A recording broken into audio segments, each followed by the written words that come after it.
Je vous souhaite la bienvenue sur ce live mensuel, donc qui vous est réservé en qualité de client Zone Bourse. Nous allons parler ce mois-ci des notations sur performance, donc un vaste sujet. Mieux connaître nos critères techniques et fondamentaux. En termes de rappel, avant de se plonger dans le site, effectivement, Zone Bourse, nous sommes des spécialistes de la notation de sociétés cotées. Donc n'importe quelle boîte référencée sur Zone Bourse, qu'elle soit française, belge, suisse, américaine, australienne. Si elle est référencée sur Zone Bourse, nous sommes capables de la noter sur le plan fondamental, mais également technique, donc sur le plan graphique. Nous nous servons de ces notations pour créer des stratégies d'investissement et in fine gérer des portefeuilles, notamment les portefeuilles investisseurs Zone Bourse. Il convient de garder à l'esprit 3-4 éléments. Donc, ce sont des notations qui sont basées sur des datas, des données qui nous sont fournies par des fournisseurs d'informations, de données financières. Je pense notamment à S&P Global Market Intelligence pour les données financières. D'autre part, elles sont relatives. Ces notations, ce ne sont pas des notations absolues, elles sont bien relatives, à savoir que nous classons les sociétés les unes par rapport aux autres. Prenons un exemple. Imaginons que nous ayons un panel de 100 valeurs.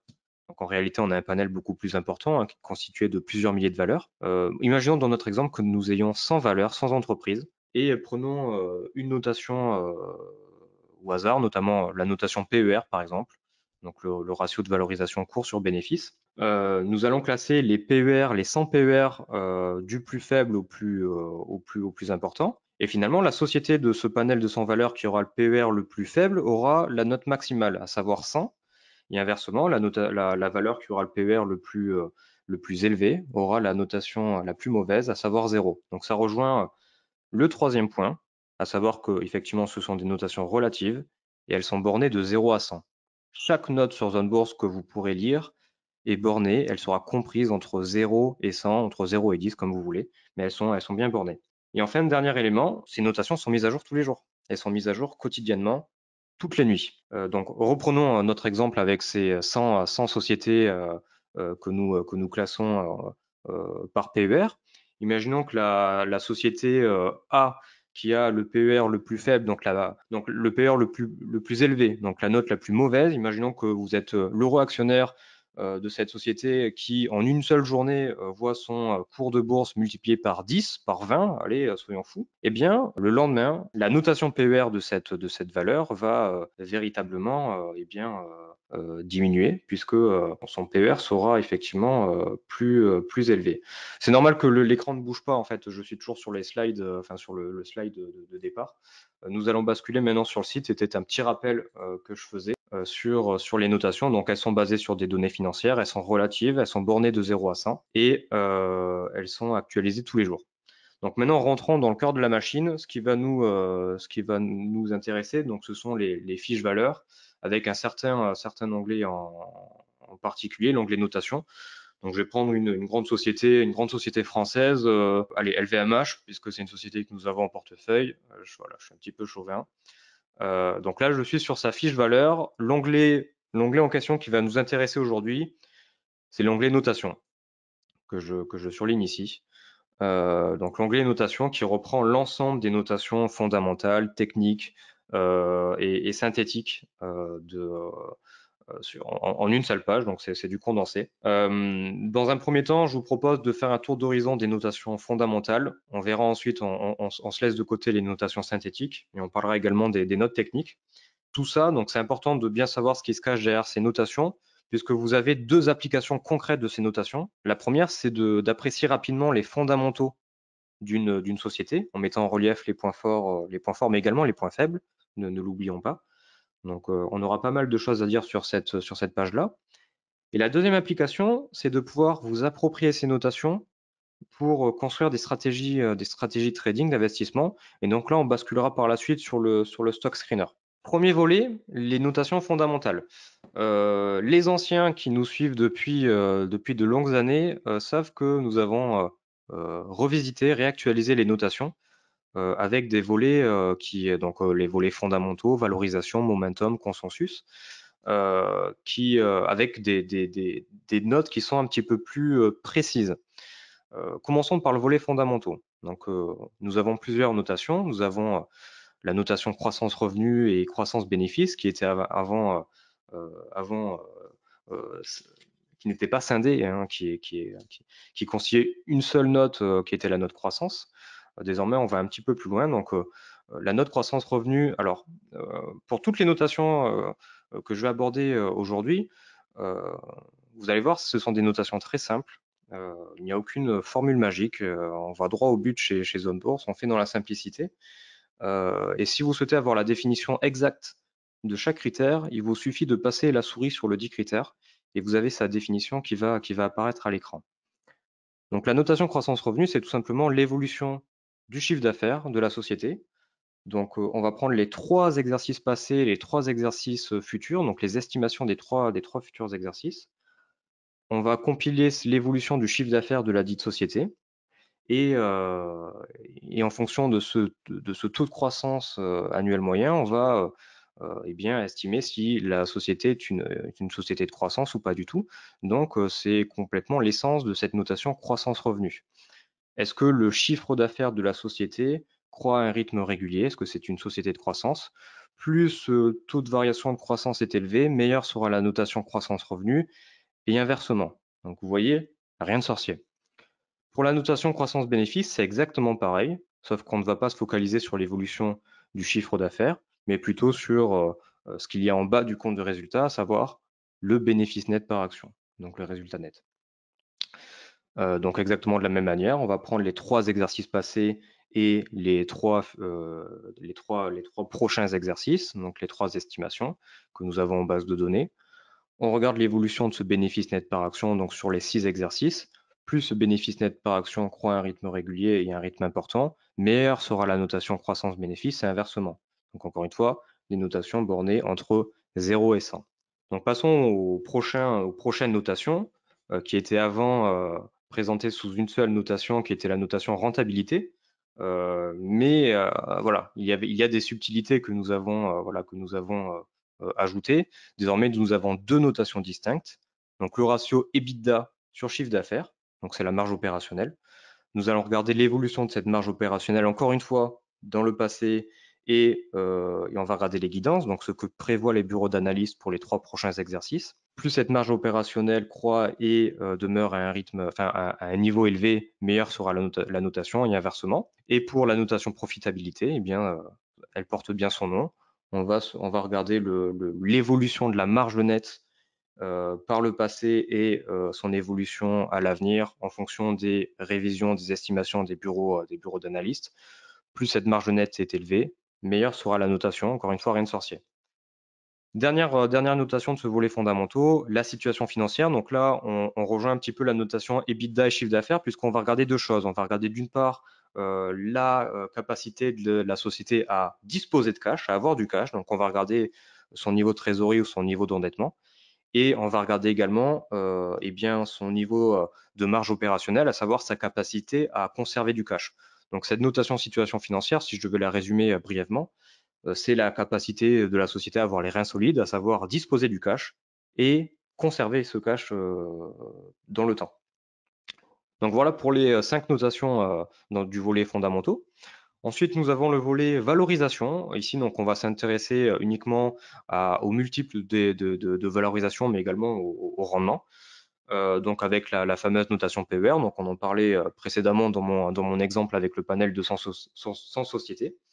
Donc la notation PER, le ratio cours sur bénéfice net par action, combien de fois est-ce que la boîte se paye ses bénéfices, est-ce qu'elle s'échange autour de 3 fois ses bénéfices, 10 fois ses bénéfices, 30 fois ses bénéfices. Donc attention lorsque vous utilisez des multiples de valorisation, donc c'est le cas pour le PER mais aussi pour tous les autres, faites attention à utiliser ces ratios dans le cadre d'une analyse sectorielle.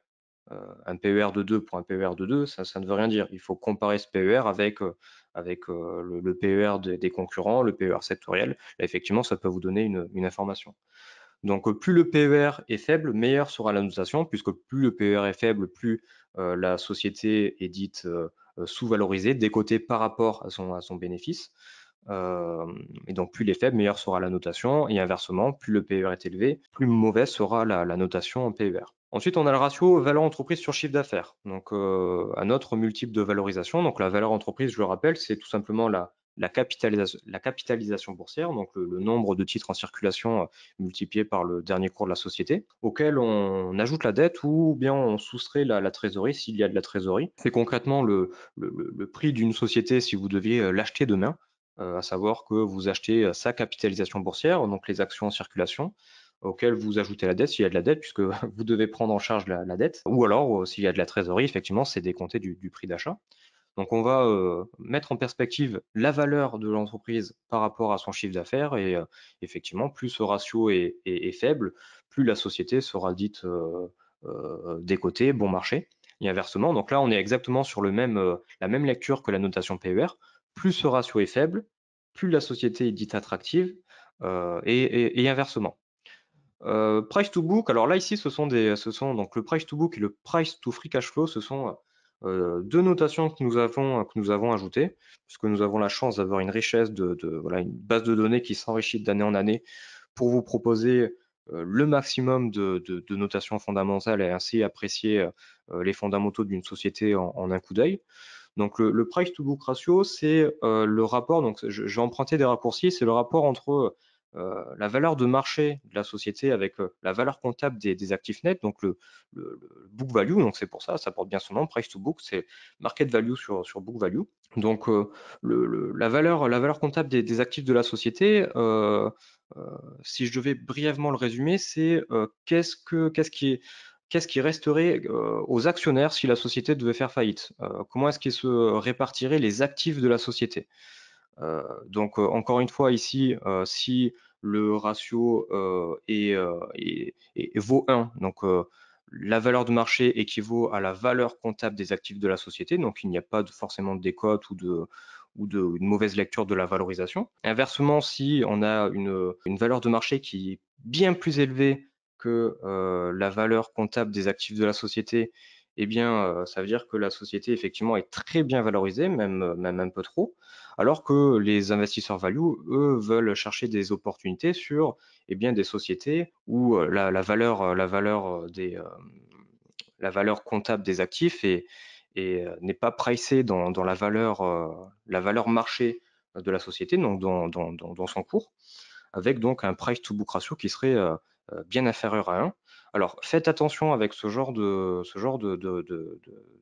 multiples de valorisation, puisqu'il il s'applique très bien pour les sociétés qui ont des actifs tangibles, des actifs qu'on peut quantifier facilement. Je pense notamment, je ne sais pas, à l'immobilier, à des terrains, à des machines, à des usines de production, où on peut poser facilement une valeur comptable, on peut quantifier combien ce que valent ces actifs. Ça va mettre en opposition aux actifs intangibles qui sont bien plus durs à quantifier, notamment un logiciel, un brevet, une technologie. Donc, utiliser par exemple le price to book ratio pour valoriser une valeur qui évolue dans le secteur technologique, ben voilà, ça perd un petit peu, ça perd de son intérêt. Price to book ratio, vous avez le price to free cash flow. Donc, c'est encore une fois, donc c'est un multiple de valorisation. On prend le cours sur le free cash flow par action. Donc, on n'est plus sur le résultat, sur le bénéfice net par action avec le PER, mais on est sur le free cash flow par action.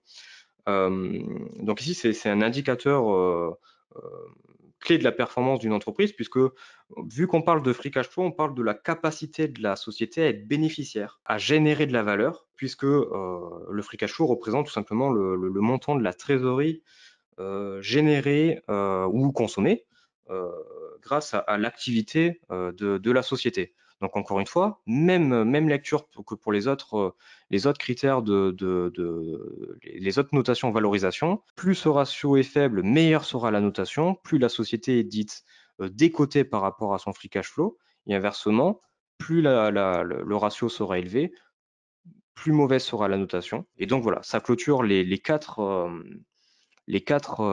multiples de valorisation, PER, valeur entreprise sur chiffre d'affaires, price to book et price to free cash flow.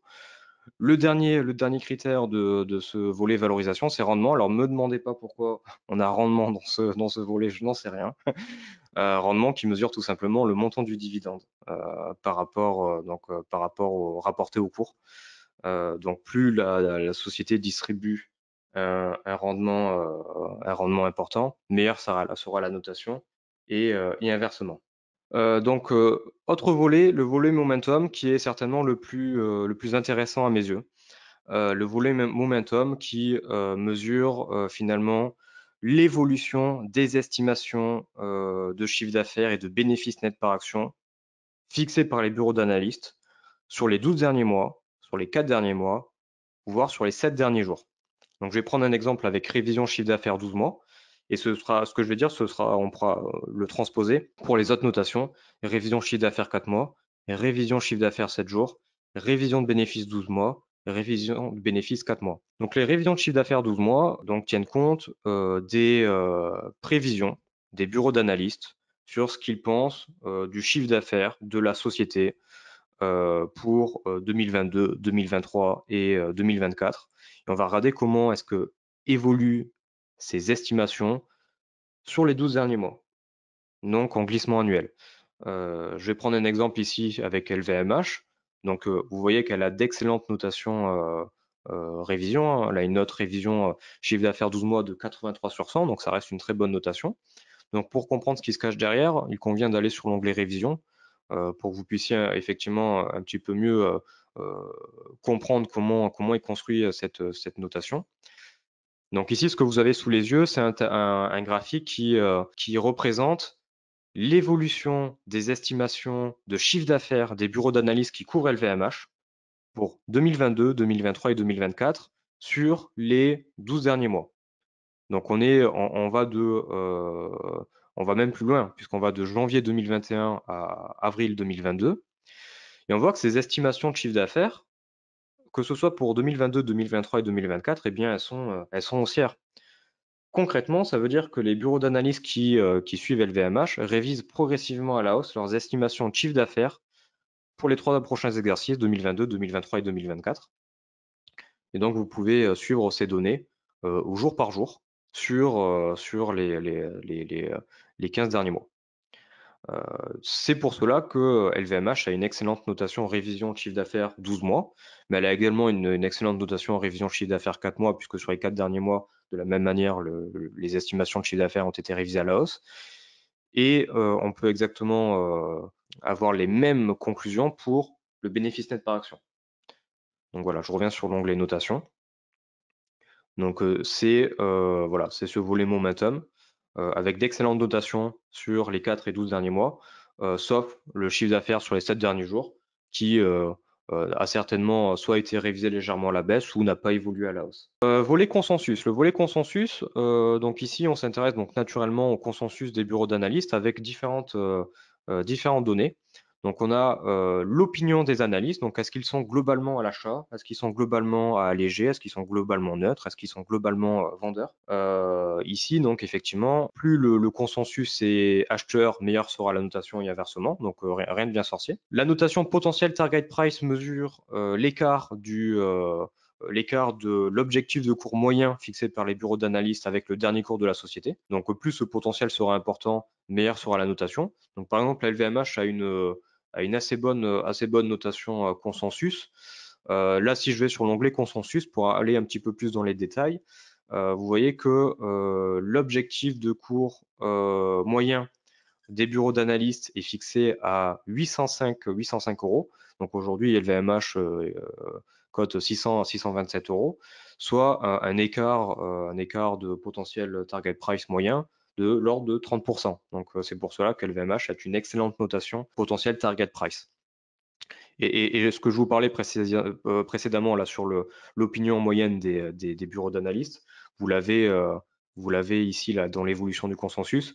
Vous voyez que une grande partie des 29 bureaux d'analyse qui couvrent LVMH ont une position acheteuse, enfin un avis acheteur ou un avis à accumuler. Donc ce qui explique effectivement la bonne notation opinion d'analyste. Ensuite, vous avez la notation révision target price 4 mois qui mesure tout simplement eh bien, de la même manière que les notations momentum, comment est-ce qu'a évolué la target price moyenne d'LVMH sur les 4 derniers mois. Donc on peut rebasculer sur l'onglet consensus. C'est ce que vous avez ici listé avec ce graphique évolution de l'objectif de cours sur les 18 derniers mois. Et bien vous voyez que sur les 4 derniers mois, l'objectif de cours moyen fixé par les bureaux d'analyse a globalement été révisé à la hausse, malgré le fait qu'on ait atteint a priori un petit palier en février, donc depuis le début du conflit en Ukraine finalement, depuis le 24 février. L'objectif de cours moyen a été tend à diminuer depuis fin février. Mais si on prend du recul sur les 4 derniers mois, cet objectif de cours moyen, il est quand même progressivement révisé à la hausse, ce qui explique l'excellente notation de révision target price 4 mois d'LVMH. Ensuite, pour les révisions opinion 4 mois et révision opinion 12 mois, on ne se cale plus sur l'objectif de cours moyen de la société, mais sur l'évolution des recommandations des bureaux d'analystes. Est-ce que sur les 12 derniers mois, est-ce que les 30 bureaux d'analyse qui couvrent LVMH, enfin les 29, est-ce qu'ils ont tendance à être davantage acheteurs, davantage accumulés, davantage neutres? Donc effectivement, ça mesure cette dynamique-là des recommandations des bureaux d'analystes. Donc voilà pour le volet consensus. Et enfin, le dernier volet de nos notations fondamentales concerne le volet visibilité qui n'est pas sous-estimé puisqu'il apporte beaucoup d'informations. Donc la première notation, c'est tout simplement la couverture analyse. Donc plus on a des bureaux d'analystes qui couvrent la société, meilleure sera la notation. C'est une notation qui nous tient à cœur puisque si vous avez simplement 2 ou 3, voire un seul bureau d'analyste qui couvre une société, eh bien, vous pouvez avoir un sacré doute sur la fiabilité des notations globales en fait de la société, puisqu'il suffit qu'il y ait un seul bureau d'analyse qui révise complètement à la hausse ou à la baisse son scénario, ses guidances sur les prochains exercices, et ça change tout. Donc, plus cette notation est importante, mieux ce sera pour l'analyse globale que vous pourrez tirer des notations zone bourse, puisque vous êtes sûr que vous travaillez sur une moyenne qui est le résultat du fruit du travail de beaucoup d'analystes, où eh bien, un seul bureau d'analyste aura finalement un impact assez marginal sur la moyenne. Donc voilà, ça donne une indication sur la fiabilité globale des notations zone bourse. Ensuite, vous avez la divergence des estimations. La divergence des estimations, ici, on est sur l'étude des révisions de chiffre d'affaires et de bénéfices de la société. Donc, rappelez-vous, on est sur le volet momentum. Et ici, on va regarder comment est-ce qu'évoluent les estimations de la société. Est-ce que tous les bureaux d'analystes ont des prévisions qui sont similaires? Alors là, ils sont tous un petit peu d'accord pour prévoir le niveau de chiffre d'affaires ou de bénéfice net par action de la société pour les prochains exercices. Il y a une faible dispersion dans les estimations, donc la notation divergence sera très bonne.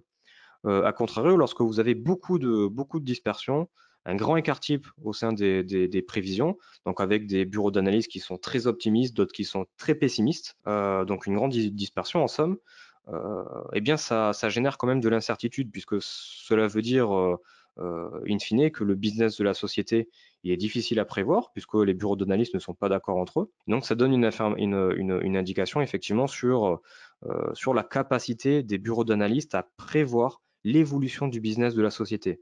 Donc plus cette notation divergence-estimation est bonne, plus la dispersion sera faible, et donc plus il y aura de certitude dans l'évolution du business de la société. Donc c'est une notation qui est extrêmement importante à tenir compte dans vos stratégies. Je vous encourage vivement à la scruter lorsque vous étudiez un dossier grâce aux notations zone bourse. Ensuite, donc, on a divergence opinion, donc qui mesure exactement de la même manière la dispersion des analyses des bureaux d'analyse, mais non plus uniquement sur l'évolution de leurs prévisions de chiffre d'affaires ou de bénéfices net par action.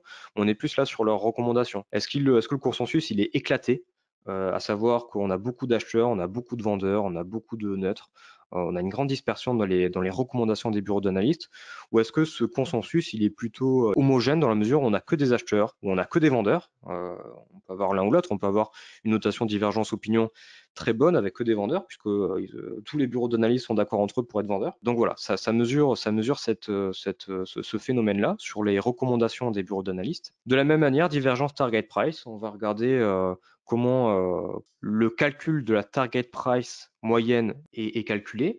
Est-ce que target price moyen, est-ce que cet objectif de cours moyen résulte en fait d'une faible dispersion? Tous les bureaux d'analyse sont d'accord pour dire qu'LVMH vaut à peu près 805 €, ou est-ce que cela résulte d'une grande dispersion avec des bureaux d'analyse qui sont extrêmement optimistes, qui fixent des objectifs de cours au-delà de 1200 €, 1400 €, 1500 €, et d'autres qui sont extrêmement pessimistes, qui visent 300, 400 €, mais avec une moyenne du coup qui s'équilibre autour de 800 €. Donc voilà, plus cette divergence est grande, moins bonne sera la notation. On voit qu'LVMH, par exemple, à ce sujet, a une assez mauvaise notation, 39 sur 100. Si on regarde effectivement comment se décompose l'évolution de l'objectif de cours moyen, on voit effectivement qu'on a des objectifs de cours qui sont très élevés, 950 €, mais d'autres qui sont très faibles, 510 €. On a le bureau d'analyse le plus pessimiste qui vise 510 €. Après, bon, est-ce que c'est forcément un analyse qui est crédible, puisqu'on voit que cet analyste le plus pessimiste, il révise progressivement à la hausse en fait sa target price qui colle au cours. Et on voit que dernièrement, il a complètement révisé à la hausse. Il est passé de 394 € à 510 €. Donc voilà, mais ça mesure cette dispersion. Si on avait ce bureau d'analyse qui était bien plus optimiste, hein, qui collerait un petit peu plus sa moyenne, on aurait une notation divergence target price qui serait bien plus élevée. Donc ça, c'est voilà, pour les notations visibilité. Ah non, j'en ai oublié une, c'est qualité des publications. La qualité des publications, c'est très simple. On va regarder sur les dernières publications de LVMH. Est-ce qu'elle a publié au-delà, en ligne ou en deçà des attentes du marché? Donc pour avoir cette information, c'est très simple, hein. Il vous suffit de vous promener sur l'onglet agenda. Et sur l'onglet agenda, on vous a compilé des tableaux qui sont extrêmement intéressants, puisqu'on vous met en perspective ce qu'a publié LVMH en termes de chiffre d'affaires, de résultats opérationnels, de résultats nets, et on le met en perspective avec les attentes du marché. Donc on voit qu'en 2021, par exemple, c'est extrêmement intéressant puisque LVMH a battu le consensus en 2021 du chiffre d'affaires jusqu'au BNA, avec des écarts parfois significatifs. Donc elle a publié un chiffre d'affaires 3% supérieur à ce qu'attendait le marché et un bénéfice net par action qui est supérieur de quand même 13% par rapport à ce qu'attendait le marché.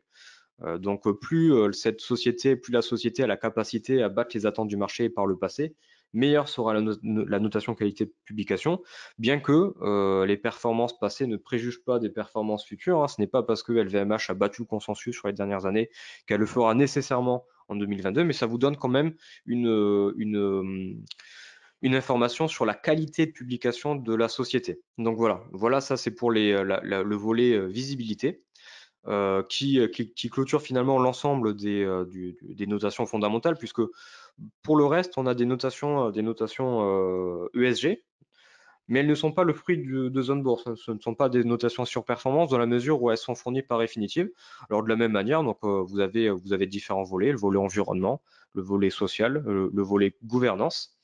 Et donc, encore une fois, si vous souhaitez avoir la définition de de l'ensemble de ces notations, pas critère par critère, vous pouvez passer votre souris dessus et vous aurez l'ensemble de la définition et du détail du calcul de ces notations.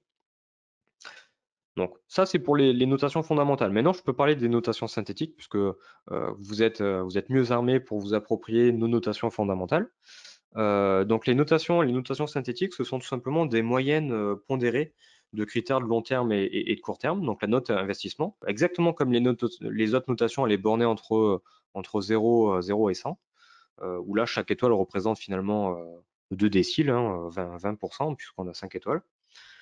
Donc la note investissement, c'est tout simplement une moyenne pondérée de critères de long terme. Donc d'une manière très, très brève, on va prendre la notation croissance, la notation valorisation, les notations de révision de bénéfices à long terme, c'est-à-dire sur les 12 derniers mois, plus d'autres notations comme la situation financière, la profitabilité, la qualité de publication, la visibilité.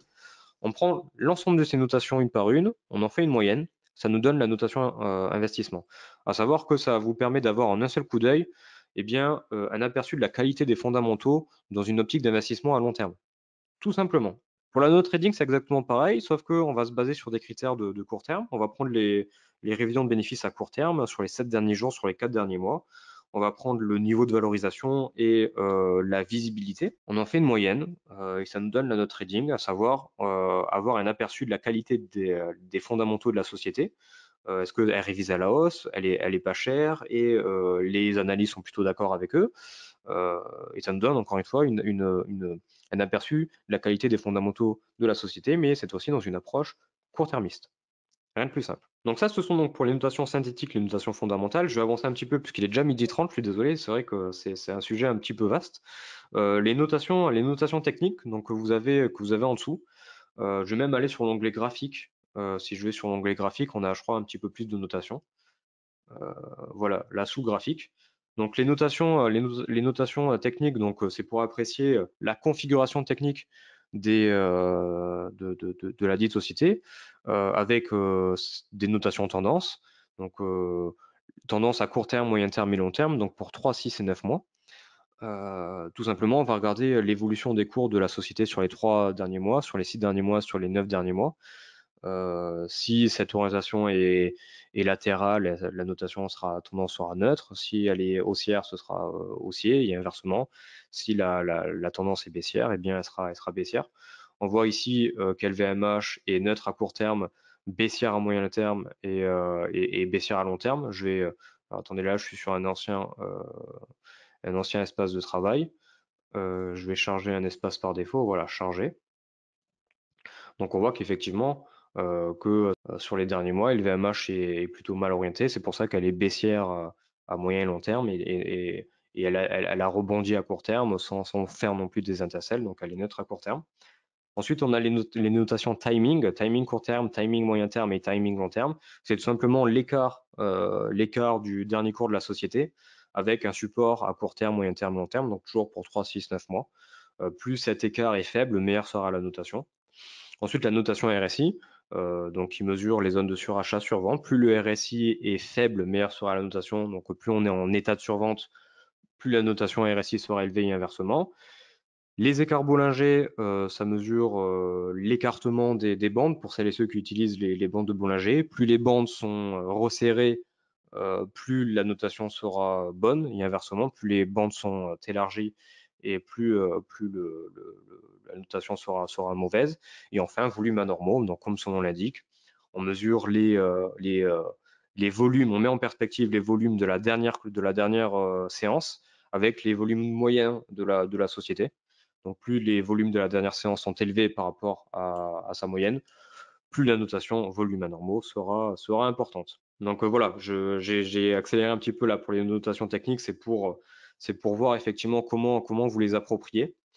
Donc on a vu les notations fondamentales, on a vu les notations synthétiques, on a vu les notations techniques. Donc comment est-ce qu'on peut s'en servir? Je vous ai dit en préambule, la première chose, c'est que nous pouvons apprécier les fondamentaux des sociétés très rapidement en un seul coup d'œil. Donc encore une fois, en mettant en avant les points forts, mais également les points faibles.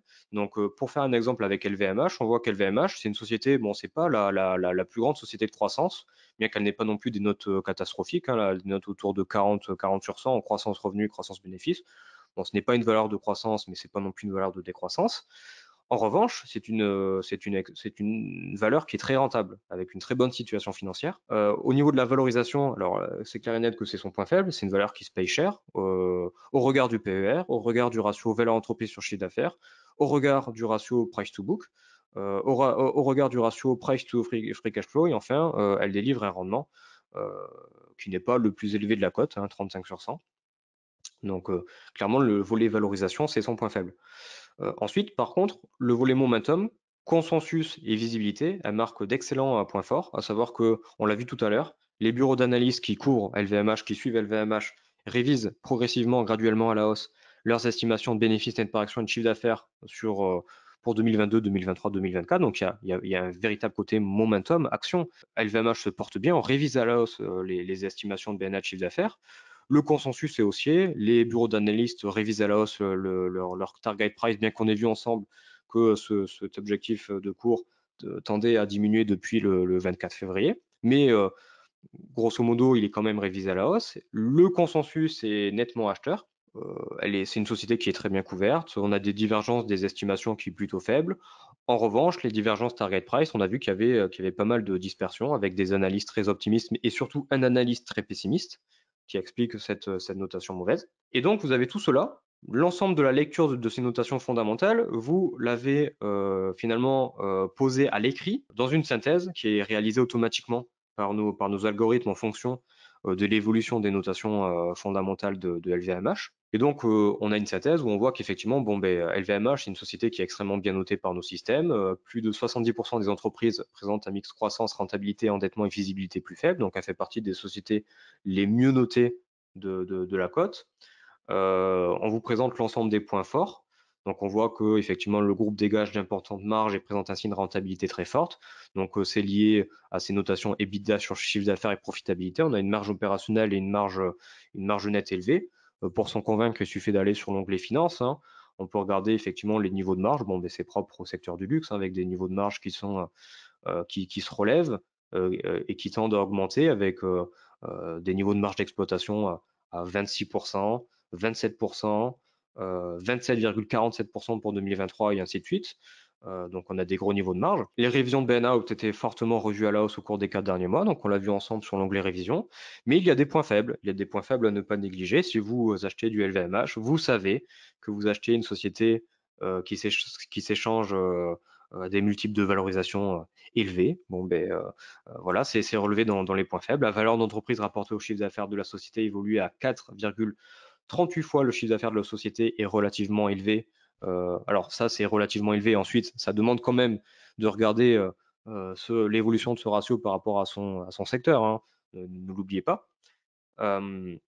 Et vous avez un graphique qui récapitule l'ensemble de ces notations avec deux éléments supplémentaires, à savoir que nous mettons en parallèle, en perspective, l'évolution de la notation d'LVMH avec la notation moyenne de son secteur et de sa cote. Donc là, par exemple, si je prends uniquement la notation révision bénéfice 4 mois, donc c'est celle-ci là, je ne peux pas la surligner, mais j'espère que vous voyez ma souris. Donc LVMH a une notation de 86 sur 100, alors que son secteur, habillement et accessoires, a une notation moyenne de 66 sur 100. Et si on devait se référer à la cote française, tout secteur confondu, a une notation moyenne révision bénéfice 4 mois de 65 sur 100. Donc on voit que LVMH marque clairement un point fort dans ce domaine-là, puisqu'elle a une notation qui est significativement supérieure à la notation moyenne de son secteur et à la notation moyenne de sa cote. Et ça, vous pouvez le faire pour n'importe quel secteur. Et on voit qu'à contrario, dans le volet valorisation, eh bien oui, LVMH, par exemple, si on prend le price to book ratio, eh bien elle a une notation de price to book qui est nettement plus mauvaise par rapport à son secteur, mais également par rapport à sa cote. Donc ça, c'est le graphique étoilé. Donc je ne vais pas parler du graphique ESG, puisqu'encore une fois, on sort du domaine des notations sur performance, on est sur les notations à Refinitiv.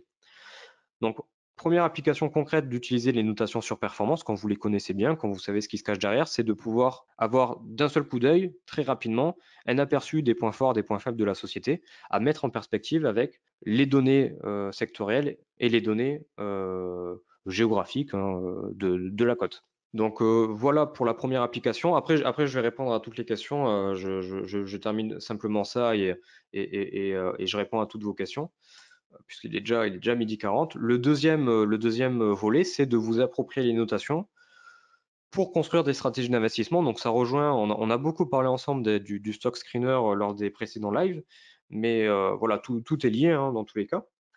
Et vous pouvez vous approprier ces notations pour construire donc des stratégies grâce à nos outils d'aide à l'investissement, le stock screener. Donc je vais prendre un exemple complètement bête. On va rester sur la cote française. Je veux, par exemple, afficher les sociétés qui ont les plus grandes marges opérationnelles. Donc là, ici, sur mes critères de tri, donc par défaut, c'est classé en note investissement, puis note trading, puis croissance revenu, etc. Je vais mettre EBITDA sur chiffre d'affaires. Le reste, je vais l'enlever. Hop là, je l'enlève. Et donc, on voit que dans mes critères de tri, les sociétés qui ont les meilleures notations EBITDA sur chiffre d'affaires, donc qui ont les taux de marge opérationnelle les plus élevés, on a les sociétés Peugeot Invest, Neoen, Clépierre, Gessina, ET7 Communication, Argan, Société Financière. Donc on a beaucoup de sociétés foncières, également de valeurs financières. Donc ce sont les sociétés qui disposent des plus grands taux de marge opérationnelle. Mais si on veut aller un petit peu plus loin, par exemple, on veut également des sociétés qui sont en croissance, qui ont une excellente notation croissance revenu, donc qui ont un chiffre d'affaires qui croît sur les 6 exercices, 3 passés et les 3 exercices à venir. Donc je fais ça, je sélectionne croissance revenu avec une notation comprise entre 70 et 100, puisque là j'ai les 3 derniers déciles. Et on voit que les sociétés qui matchent cette fois-ci, donc c'est Neoen, Euronext, Voltalia, Hermès aussi, Soitec.